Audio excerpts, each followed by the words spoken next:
What's happening, Hardscapers? Today we're laying pavers. Let's get into this. Previously on this project, we excavated, we base prepped, we also built a retaining wall, and now we're getting ready to screed. So now when we're screeding, all I'm doing is I'm taking our paver and I'm laying it on top of our screed bar, and I'm just taking a look at where that's going to sit. And with that, we're right where we want to be. So I know I can set this initial screed bar, and then down here I can set the next screed bar, knowing that we've got a 2-inch cap and we need to be a little bit lower because our pavers are 2 3/8 of an inch to meet the top of that cap there. So now these tight spaces, it's a little bit tricky, but we use our 5-foot screed bars or 7-foot screed bars, 5-foot screed, just work our way along here. Once again, checking our grade with our paver against here to know where we're setting our screed pipe there, and then just putting an 1/8 of an inch per foot slope away and into that fence line there. We're a little bit higher than I'd like to on that bottom fence line, but that's the only one. You can see we got dirt there. That's where our pavers will go against. Everything else we're good. This one I might raise a little, especially on this end, just so we don't have pavers right up against. Actually, pavers won't be right up against the fence. We're going to put decorative aggregate 4 to 6 inches away from the fence because we need that edge restraint so it never lay right up to a fence. Before I left yesterday, we were working on getting these laid to a point of being able to put a piece of plywood down and then carry them all the way over there with the wheelbarrow, as opposed to carrying them by hand through here. A little bit of an oversight on my part. I should have just screeded this area and then just wheelbarrowed through here, laid this, and then screeded my way out. But just the way the material showed up on site, I just decided to go ahead and start there. We've got our line, a few things to fix along here, but our line's looking pretty good. And that line is just gonna allow us to straighten out these pavers.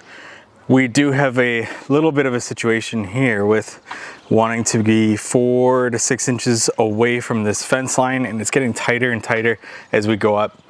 Key thing, just because a fence is there, a foundation, anything, does not necessarily mean it is square.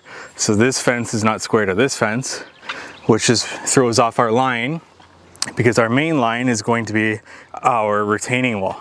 We don't want any slivers going along our retaining wall. So this is our straight line, and then we're square to our retaining wall going along our side fence there. So fence is not perfectly square, which is why we're getting closer and closer to that fence there, but it's gonna look really good against our natural stone coping along here. So just trade-offs that you're working with here. We also have the smallest of cuts along here, so it just barely did not work out with our border stone that's going to be going along here, where we will have a small cut. That's fine though, it'll almost barely be noticeable, and it's only along this area, which is the only straight edge of the pool. Everywhere else it is curved. So you can see where our geogrid is, and that just extends down through all of this. Our retaining wall, we got 4 inches in front, should technically be 6 inches. We're just trying to squeeze out as much room for this patio as possible. We've screeded, and when it comes to screeding, we showed you where we're setting a screed bar in, and we're putting a paver on top to match the height of our pool deck, and that's how we know we're looking pretty good there. So I know that, especially with a slight compaction of the HPB when we're installing our jointing compound, that's going to be perfect height. That screed bar is set. We'll check it at the top and at the bottom, and then we'll just level the next screed bar with a slight pitch away from the pool deck, but of an 1/8 of an inch per foot slope away from the pool deck. And we'll do that at the top, and we'll match the same slope at the bottom of this pipe. And that's just what we're doing when it comes to screeding all the way across. So I'm going to switch to a time lapse here, show us laying this remainder of the patio. You can see as we're laying this paver patio, we're taking into consideration that we do have a 12-inch wide cap that's going down on this retaining wall. So that's why we've got that gap there between the pavers and the wall. as well as that wall is completely not finished there. And we always want to check that we are 2 inches above that, so we can check with our tape, or if we have a piece of cap, we can put it there and just double check that our height is lining up with where our pavers need to be. Sometimes there's some fine tuning that needs to happen after we install that cap, but that's totally fine. And then when we're laying those pavers, we're just clicking them against the ones that are already laid, so we're not placing it into the screed layer, the gravel, and then dragging it into the pavers, because that'll pinch some of your screed layer or your gravel and leave wider gaps. You want to click it against the side of the pavers that have already been laid and then place it down into that screed layer. When we're dealing with tight access, it's a matter of loading up our electric wheelbarrow with pavers, bringing it, and then actually laying it from that wheelbarrow there, especially when you are laying this by yourself. And then we're getting as tight as possible to that concrete collar around the pool, because that's where we will lay our border and be able to complete our cuts and put that border in. Now, what that border saves you is a lot of labor and difficult cuts around that pool, because as you can see, we've got those spaces there. If we didn't have a border and we're just placing these right up against that concrete collar, you then have to place the cut paver on top of that concrete, line it up, draw a line, and cut it in place. But when you're actually using a border, you're just trying to get as close as possible with your pavers to that concrete collar, and then you just scribe a line using a compass based on the width of your border all around and cut in place, throw away the cuts and drop them, which we'll get into later here. Now with the Velagio, we'll lay it all along the curve, make a line, and then move them away, do our cuts. You can see that we did that here in that initial day when I had a little bit of time, and we'll continue that along here.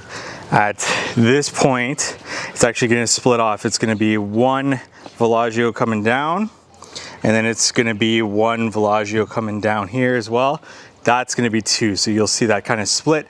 We're just making a distinction between our 2 paver areas for this. So what you're seeing me do here is just exchange some pavers as needed around that pool, and then also use that compass all the way around the pool. So I just set that compass to the width of our border paver, and I just walk around that pool and trace that line all the way around. Once that line is traced, I then take my quick cut and I do a score line all the way around.